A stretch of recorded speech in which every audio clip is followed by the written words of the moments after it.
Hey there, it's Susan Pierce Thompson, and welcome to the weekly vlog. So last week I didn't release a vlog, and I believe that's only the third time in coming up on 7 years that I've been doing this vlog that I've missed a week. And all three of those times have been essentially for the same reason, that life got so lifey, that so much was happening in my personal life, or circumstances just got so off the rails that truly the sane, compassionate, reasonable thing to do was just to say, there will be no vlog this week. So I sent an email to that effect out to the list. We got lots of very sweet, supportive responses to that email saying, thank you for being a good role model. Thank you for taking care of yourself. Thank you for this message of self-compassion and sanity in the midst of a swirly life. And that felt great. Thank you for those messages. My team reached out and let me know that those messages were pouring in. If you sent one, I appreciate that. And I just wanted to check in and report back on a little bit about what happened in broad brushstrokes and how I handled it and how that relates to your bright line eating journey. It's been a hard couple weeks in my life and in the Thompson house. Two of my family members landed in the emergency room over the last couple of weeks, and I spent multiple nights, night after night after night, in the emergency room, and everybody's okay. And I'm not going to get into any more details than that, because I am apparently the only one in my family who has no consideration whatsoever for the value of privacy. It's just not something I value, but other people do. So we will respect that. And everyone's alive. Everyone's okay. I think everyone's going to be okay. It was hard, though. It was really hard.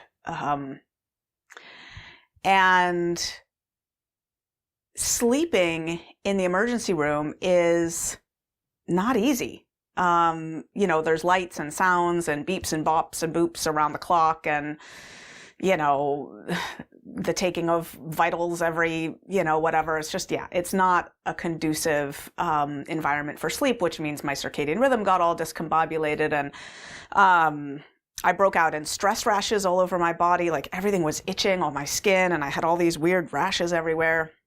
They've gone away since I've been home.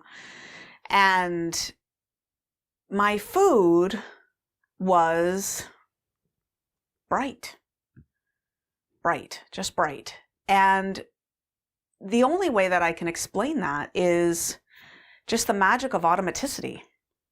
Really, I was doing the accountability call with our beloved Bright Lifers a couple mornings ago, and one of the Bright Lifers is, bright a long time and has lost over 100 pounds. And she was saying that she's a techie, and that in her world, it feels like she's got this program that runs in her system that just says, execute, program, breakfast, execute, program, lunch, execute, program, dinner. And I feel like in the hospital, that's kind of what happened. Like, I was swimming in this sea of worry and stress and sleep deprivation and itchiness and rashes and care and concern and caregiving. And then it would be time for breakfast. And I'd sussed out the hospital cafeteria, and they had good enough food for me. Like, it was okay. They had protein and produce.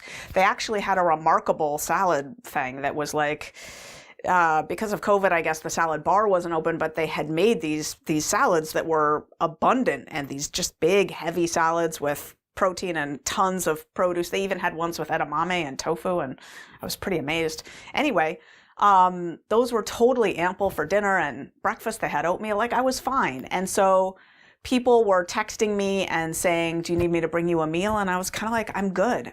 It was helpful to walk down to the cafeteria and get my food and, walk back up and eat. It was just sort of a good change of scenery every 6 hours or so. And then I would go back to the caregiving and the itching and the, and then it would be like time for another meal. And I'd just go get a bright meal. And it felt almost like my food was operating on a separate track from my life, that no matter the stress, my food wasn't going to be affected. The food wasn't involved in the stress part, which is interesting because I do believe that when I broke my bright lines in 2015, and then I kind of was bright and not bright intermittently for 4 years, that was because of stress. I don't think anything that happened during that time was more stressful than this was. So what's the difference? What's the difference?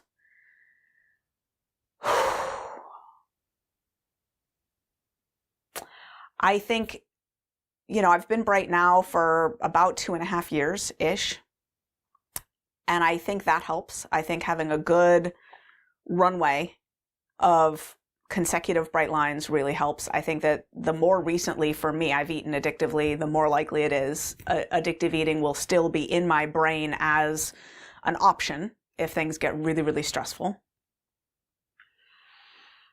I think that I have a good accountability structure right now. I have supports and just a structure that feels like it's holding me, which feels good. We all have to find what that is for us. I know that the Gideon games work for a lot of people. Having a guide works for a lot of people. Having a buddy that they commit their food to works for a lot of people. Once you're doing service and you're guiding others, that's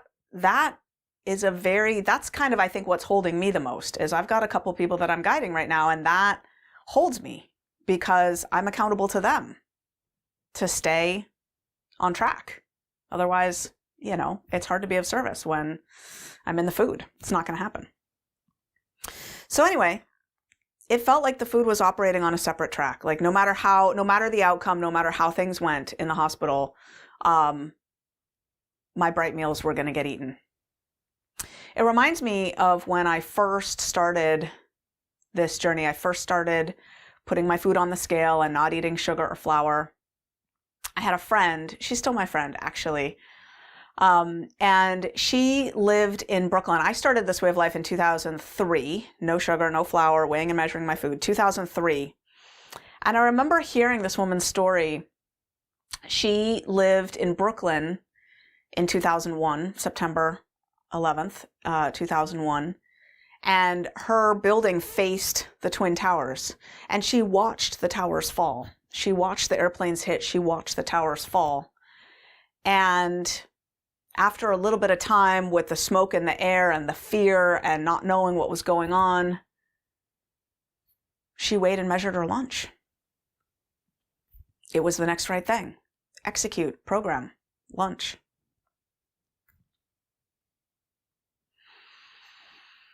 Automaticity is such a blessing. Such a blessing. And I just want to offer the example, the hope that no matter what goes on in your life, you can use food as a point of sanity to get you through, as opposed to, a crutch for addictive eating that makes everything worse.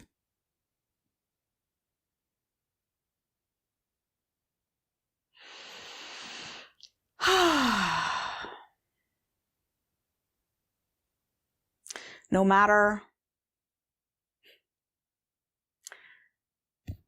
what, I guess, no matter what, we're all eligible for all the things that life dishes out. All the things.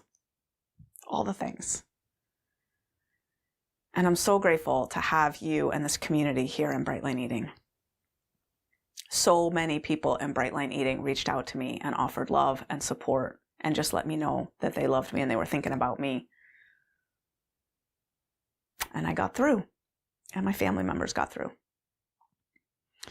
So you can too. You can too, no matter what. That's the weekly vlog. I'll see you next week.